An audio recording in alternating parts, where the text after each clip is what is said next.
ইকরা বিসমি রাব্বিকাল্লাযী খালাক, read in the name of your lord who has created, পড়ো তোমার প্রভুর নামে যিনি শিখিয়েছেন।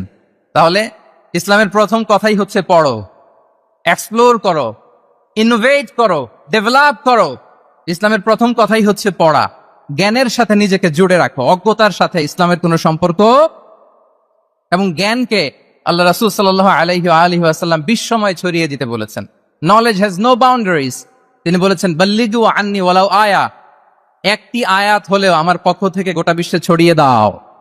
এবং জ্ঞানের রাস্তায়, জ্ঞানের পথে যে অগ্রসর হয়, আল্লাহর হাবিব সাল্লাল্লাহু আলাইহি ওয়াসাল্লাম বলেন, যে ব্যক্তি জ্ঞানের পথে অগ্রসর হয় সে মূলত জান্নাতের পথেই অগ্রসর হয়।